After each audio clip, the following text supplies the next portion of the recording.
From 5th June 2021 to 13th January 2022, the usage of Twitter in Nigeria stood still, following a government ban placed on the social media platform.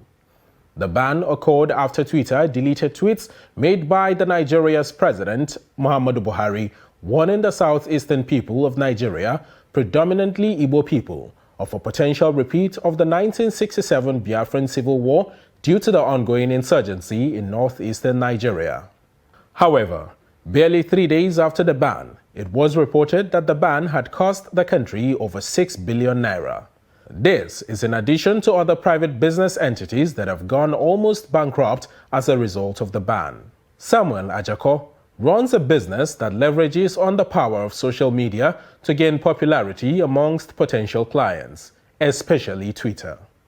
He explains that the lifting of the ban is a welcomed development, only that it is coming months after some businesses have almost been run down. Okay, so it affected us in two ways, and I'll just give you a summary of those two. The first one is we had a big problem convincing investors that Nigeria is a country to invest in, because with the policy that was passed of banning Twitter, it affected how startups in Nigeria showcased their businesses, how we were able as venture capital firms to track these businesses and ensure that they are actually productive enough. So it affected, we had to struggle to convince investors that Nigeria is still a market to invest in. The second thing there that it did for us here, it was difficult for us, like I mentioned, to track such businesses. We found it difficult to interact with such businesses. Facebook and the other social media is not as reputable as that of Twitter. A lot of persons who are diligent in their business use Twitter to communicate and also reach out to their customers. So it did affect, we had some complaints filed into those businesses that we have under our portfolios. On 12th January 2022, the Nigerian government lifted the ban after Twitter agreed to pay an applicable tax and establish a legal entity in Nigeria during the first quarter of 2022. This, some say, would help create employment opportunities in the country.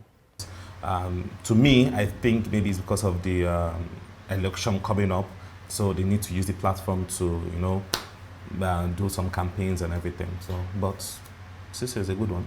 Well, to an extent, I would say they don't have their what they call it, people at heart, because if this thing happens, they've not corrected it, they've not done any reform to say, okay, that because of this is why we shut down this platform, the things that led to this, have they addressed it? They've not addressed it. They've not really put in something that we can say, yes, they actually went for because of what we protested against, and Twitter is popular with many Nigerians, especially the younger generation. The social media platform has been used as a mobilizing tool for activism.